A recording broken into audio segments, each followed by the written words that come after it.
Start at 9 o'clock in the morning and go through till 9 o'clock at night. And the reason it's like that is because we need saturation. If you're going to learn a new language, how would you do it? Would you go and spend an hour a week learning that language? Or would you go and live in the country and begin learning it through immersion?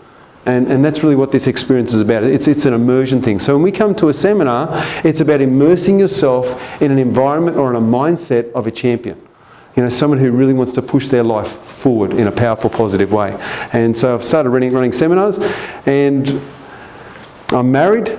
I have 5 children. I have my 2 youngest children that live with me. My second youngest son, Joseph, is here tonight. That's him over there. Hi, Joseph. My wife and I have been happily married now for 13 years. I went through formally a divorce, and with my oldest 3 children, there was a separation. And after going through that divorce, I figured I don't know too much about marriage. I wasn't adept in relationships. I felt there's something wrong. There was some flaws in me. And so I started doing a lot of personal development work because I wanted my relationship to work to a high level. Now, to take you back a bit further, when I was 16 years old, I became the Australian karate champion because I knew all about hard work and dedication. I knew about pushing myself. I understood those principles, and yet when it came to relationships, I had no clue. And so there was a lot of work that I needed to do. And so the reason that I do today what I do is that I recognised in myself that I needed to develop a lot more than I'd currently developed. I recognised there was holes and flaws in me. And if I could get that change, if I could make a transition, then I could make my life work. I could make my relationships work. I could make my health work. I could make my career and finances work. I could have enough money and then some to spare, you know, for my wants as well as just my needs. And so that was what I decided to do. And so it's been a journey of personal development. I want to take you back on a little bit of a journey. I went to a seminar when I was 14, and that's where it all began for me. And sitting in that seminar, the instructor had a woman that he was working with do a memory technique. It was called memory pegs. And I saw them go through 20 items, list them on the board. She had her back turned. She was able to rattle off all 20 items. She'd learnt them in about 3 minutes. And I was thinking to myself, that's amazing. It's an incredible trick, great party trick. And so I thought to myself, can I do this? And so over the next few months, after attending the actual seminar, I went to a 4-day seminar, I learnt these memory techniques and I started applying them. Now remember this, that knowledge is not about information, it's about application. Knowledge is the application of information. It's only when you apply it and you practice it, and we realise that repetition is the mother of all skill, that's when you learn things. And so I went away with the tools, but it wasn't until I started practicing on my own, and there was a lot of hours that I sunk into it, getting my mind and my memory to work, to be switched on. It didn't just happen. I didn't go to one seminar and suddenly I had this superpower memory. I learnt the tools, I learnt the techniques, but then I had to go away and practice them. Now, fast forward about 6 to 12 months, and the seminar leader came back to town. My father began working with him. And he was looking for someone to do this memory technique. And my father suggested me because I'd done some work with it. He says, my son will do it for you. He threw me into the deep end. I went out in front of a crowd of people. There's more than this. It was a bigger group, probably 20 people. And I remember how nervous I was sitting there. And I went through the items, my back was turned, and I got them all except for one.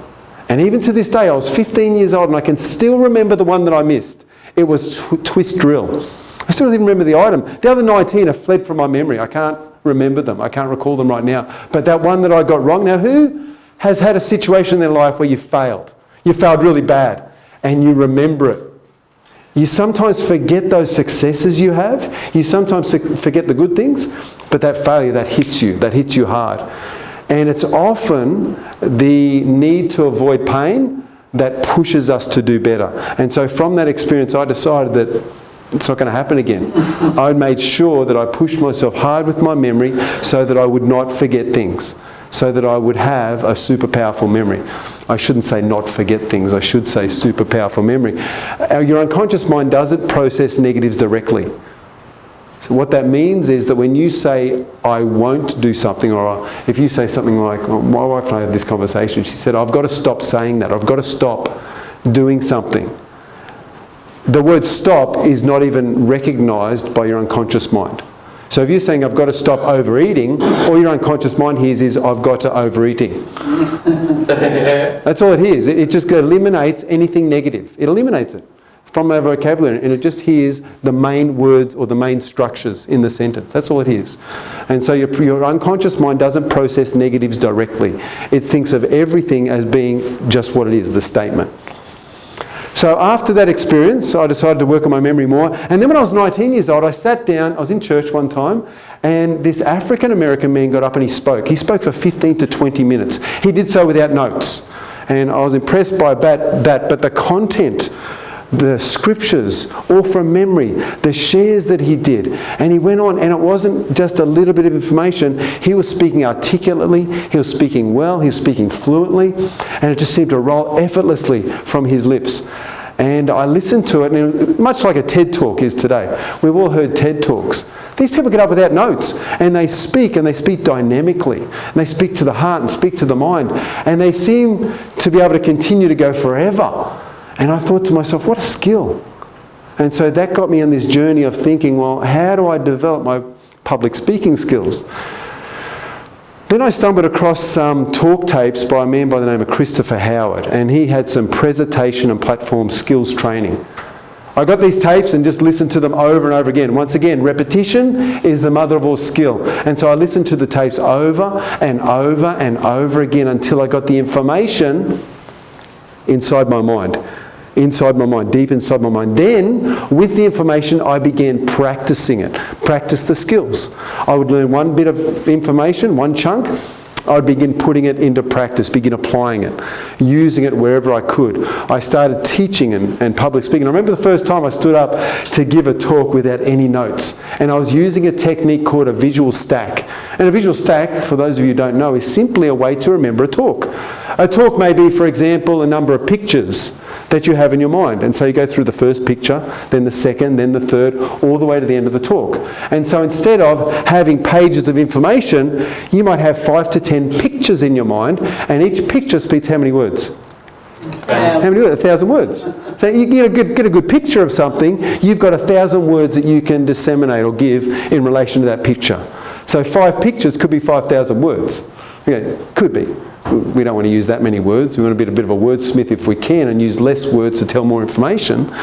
But that gives you an idea of how that works. And so all I did was a number of pictures, and I was able to get through that talk. Now, not only did I get through the talk, people came up to me afterwards and said, wow, that was amazing. Well done. You really touched, moved, and inspired me. You've changed my life. And when I started hearing those comments, that just, the desire to help people, to serve people, just began increasing, and I wanted to help more people. I wanted to get out there, and that's why I started up this meetup group and these other things. And now I speak for 12 hours without notes, note free, and I'll go all day. And I'll tell you what, behind the scenes, I'm working like crazy. Behind the scenes, I'm reading over my notes, I'm memorising, I'm using the skills and the tools and techniques that I've learned all throughout my life. And there's 4 main ones that I use. One is a visual stack. That's to order my information. So tonight I use somewhat of a visual stack to lead me through my presentation. I use memory pegs. I use a thing called memory palace. And I also use other techniques like spaced repetition to lock them in firmer and deeper into my mind. Because there's 3 stages of learning. You may not be aware of this, but there's 3 stages of learning. There's cognitive. There's your brain. You learn something in your brain. You learn it in your head. That's level number 1.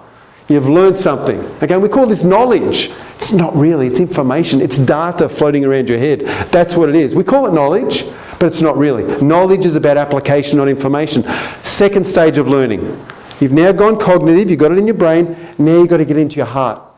Now you've got to actually get emotion behind it and say, do I actually want to do this?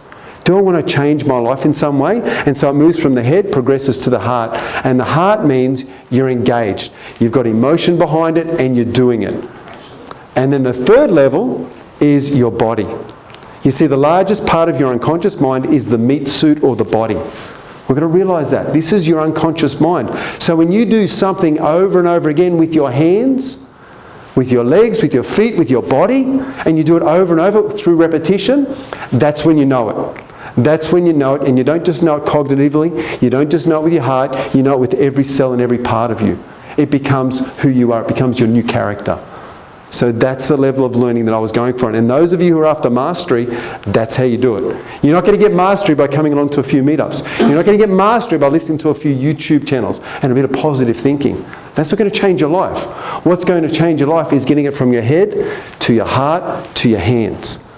Then your life changes. That's how it works. Is that good to know? Yeah. Interesting? Okay, this is going to help you. All right, so first of all, what we're going to do tonight is we're talking about being funnier. And my son and I have used the Memory Palace to remember a joke set. And we're going to demonstrate that for you now. And, in fact, before I do this, who would like to help me with a demonstration, I wonder? Okay. Ah, come on up. How you going, Joseph? Good to see you here tonight. Who do you think would win out of Godzilla and King Kong? Either. My mum doesn't let her pets fight. Oh. So your mum's that good, is she? Yep. You think you've got a pretty good mum? Yep. Well, who are you to judge? Do you think your mum's better than my mum? Yeah. Well, who are you to judge? Because once my mum went to court and the judge pleaded guilty. Whoa. Well, every time my mum walks into the courtroom, the judge stands up. Guess how many push-ups my mum can do? Well, how many? All of them. Whoa. Well, my mum doesn't do any push-ups. She does earth push-downs.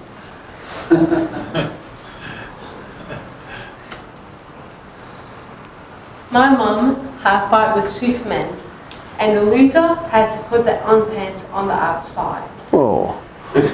Well, my mum had a fight with the Hulk, and the loser had to paint themselves green. Once my mum was bitten by a snake, and after 3 days of agonizing and gruesome pain, the snake finally dies. Well, my mum once got pulled over by the police, and the policeman walked away with a warning. Did that happen to you once?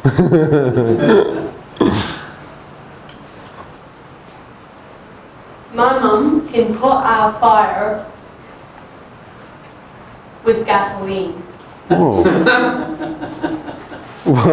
Well, my mum can start a fire by rubbing 2 ice cubes together. My mum can make a pancake so thin it only has one side. Whoa. Well, my mum's so fast she can race around the world and smack herself in her own backside.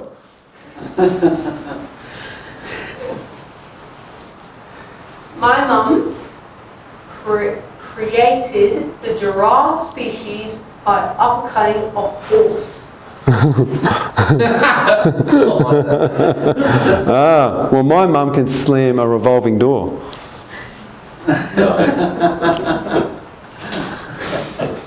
Guess what aliens believe in? What? My mum. Well, the boogeyman checks under his bed for my mum.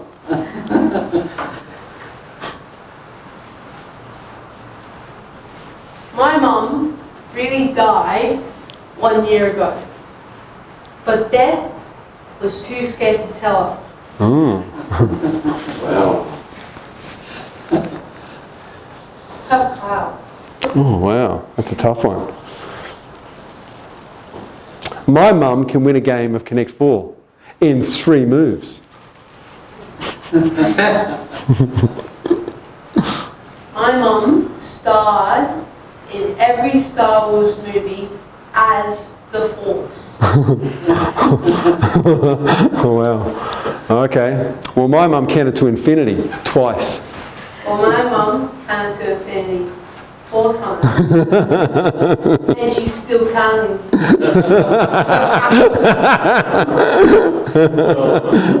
All right. Okay.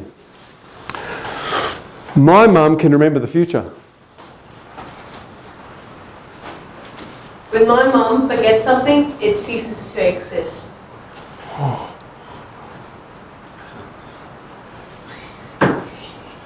Well, my mum got so angry one time, she threw a hand grenade and it killed 50 people, and then it exploded.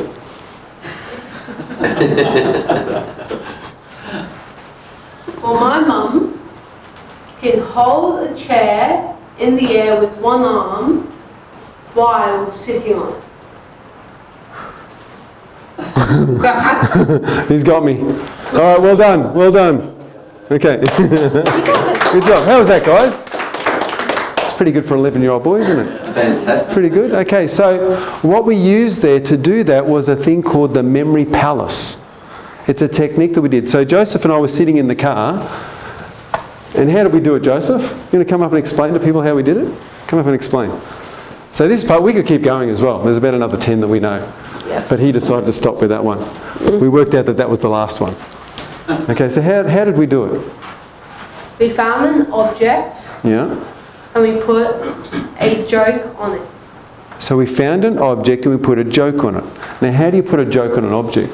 I put a joke on you.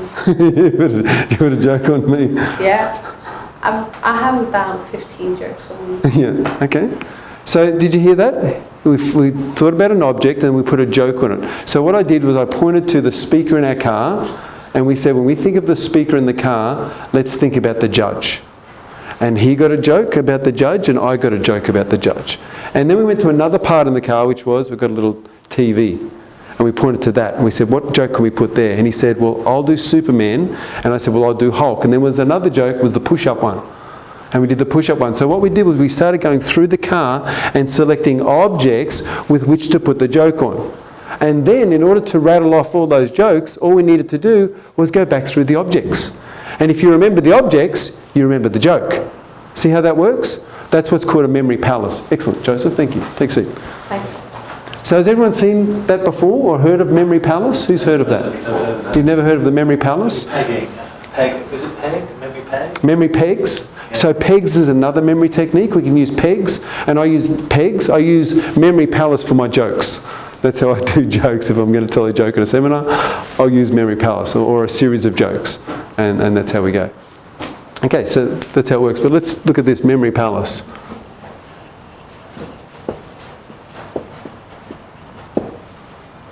So there's 3 parts to memory. Or actually, I should start back at the beginning. There's four things that your mind does.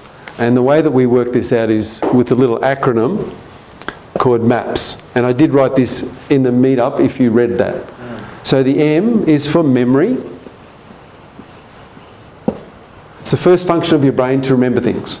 So everything that you see, touch, hear, smell, everything that comes in via the 5 senses, which is visual, auditory, kinesthetic, olfactory, gustatory, and also the auditory-digital, which is also your self-talk. So anything that comes in via these senses and your auditory-digital, things that you make up in your head or things that you have conversations with yourself about, that little voice in your head, is stored in our memory. It's stored somewhere. Now people say, well, I forget things. Well, no, you didn't. It's in there. You didn't forget it. It's just not readily accessible. And that's all it is. So everything is in there. The other thing is we don't take in everything consciously, but we do take in everything unconsciously. So when they do techniques such as regression, they can actually take a person into hypnosis and they can take them to a childhood memory and they can have them pause and count how many leaves are on a tree that they walk past.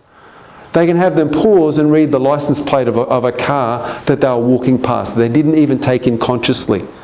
But your unconscious mind is taking in all this information. Now the reason that we don't consciously take it in is to protect us.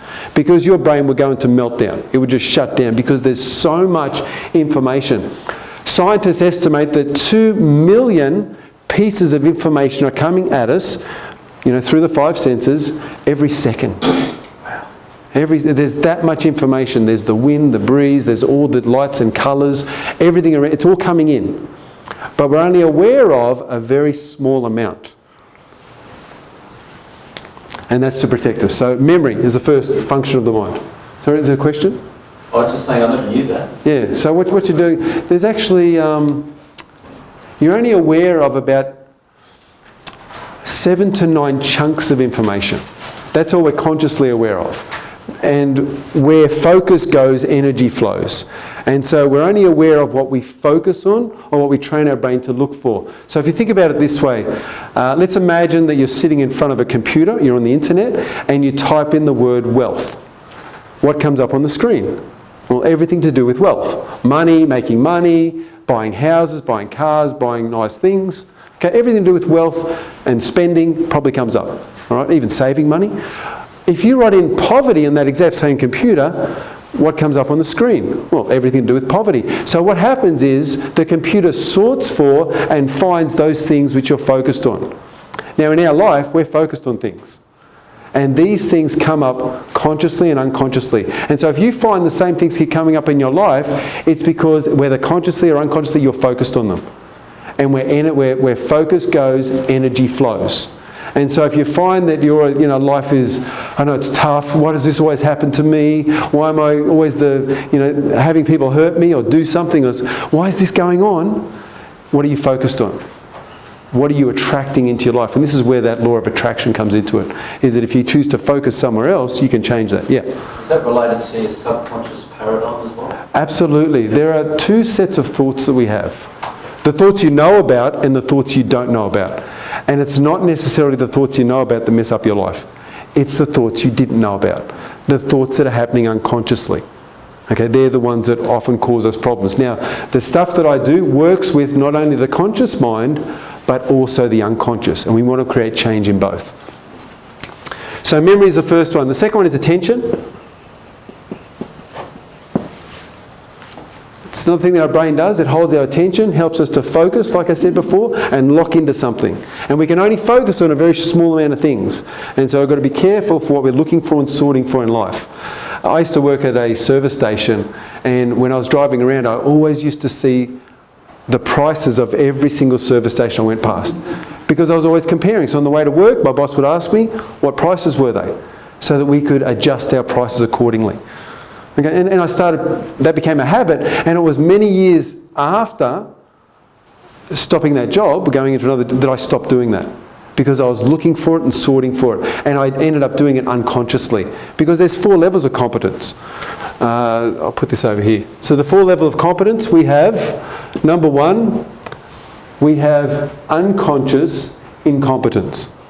Unconscious incompetence. That's the first level of competence. I spoke to a woman today on the bus about this actually. She was on her way into the city to clean. And she's been cleaning for 21 years at the Marriott Hotel. 21 years doing the same job. And she loves it.